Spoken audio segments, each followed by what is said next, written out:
A founding member of 90s hip-hop group The Fugees has been found guilty of a multi-million-dollar political conspiracy spanning two presidencies, the presidency of Barack Obama and also Donald Trump, after Leonardo DiCaprio, as well as former United States Attorney General Jeff Sessions, testified at his trial. So there's been a trial featuring Pras from The Fugees, his full name Prakazel Michel, but known as Pras. He's become embroiled in a complex web spun by a Malaysian financier whose name is Joe Low, if I pronounce that correctly, Joe Low. And that Malaysian financier, Joe Low, remains on the run. He's believed to be living in China. I'm not going to go through the full article. I will be showing the images of the article so you can read through that. It gets a little complicated, for my little brain at least. And in addition to that, I'm not that interested in the subject. It's highly political in nature. It's essentially about a very important conspiracy. Can I say that? But despite the importance of the subject, I'm not interested. And the reason why I'm not interested is because in my experience of following United States politics, it doesn't matter what happens, what evidence gets released, what heinous crimes have been committed, what level of corruption has been found to be the case. Nothing ever happens.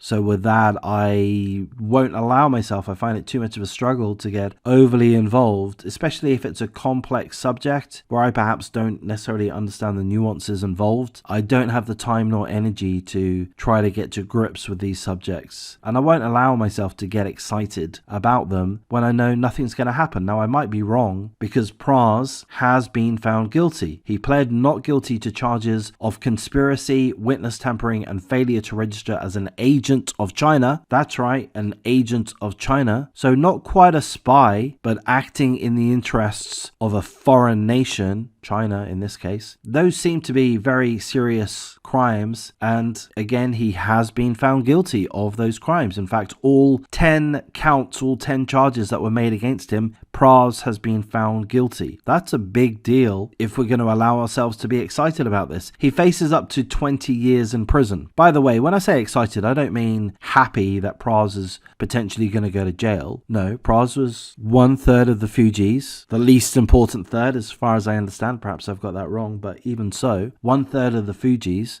we got to respect this man till he dies, and maybe he will in prison. He faces up to 20 years in prison. No sentencing date has been set at this point. So in essence, as far as I understand it, and again, feel free to read through the article to get a better understanding than I'm able to give you, but essentially, Pras tried to reinvent himself as a political influencer after having left the Fugees, or after the Fugees disbanded. He tried to remodel himself as a political influencer. He's not the first person, celebrity or such, to do such things. Sean Penn springs to mind. That's his name, isn't it? Sean Penn, the one that beat up Madonna a few times. I think it's Sean Penn. So some of these people do this. They try to become political influencers. George Clooney, maybe, I don't know. And seemingly, Pras was befriended by a Malaysian billionaire or financier who had access to lots and lots of money, who apparently funneled at least $100 million directly to Pras. What was all of that money for? Well, it was so Pras could buy some very nice Prada suits, as we can see in the photos. I'm guessing they're Prada, maybe they're not. Don't think they're Marks and Spencers, though. And also, that money was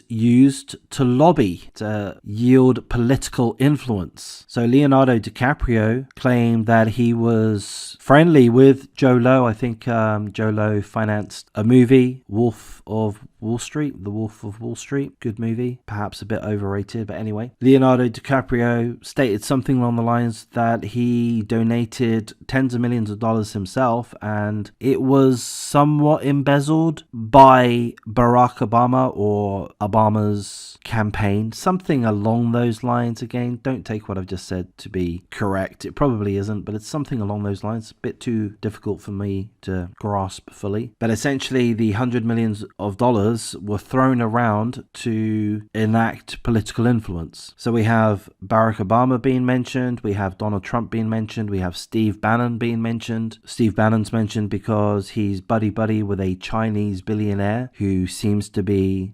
associated with the Malaysian financier, and it all seems a little bit close to the Chinese government. And somehow Pras found himself embroiled in this big mess. Lots of money being thrown away, sickeningly large amounts of money, but seemingly plenty of laws being broken along the way. Pras has been found guilty of 10 counts made against him. Again, witness tampering, conspiracy, failure to register as an agent of China. He's facing 20 years in prison up to. And that's as much of this article, that's as much of this situation that I can energize myself to understand. I wish Pras the best for sentimental reasons only. The Fugees were a great band, group, whatever you want to call it. I wouldn't like to see him jailed for a lengthy period of time, again, just for sentimental reasons or such. And I wouldn't be surprised if he isn't sentenced to a very long time.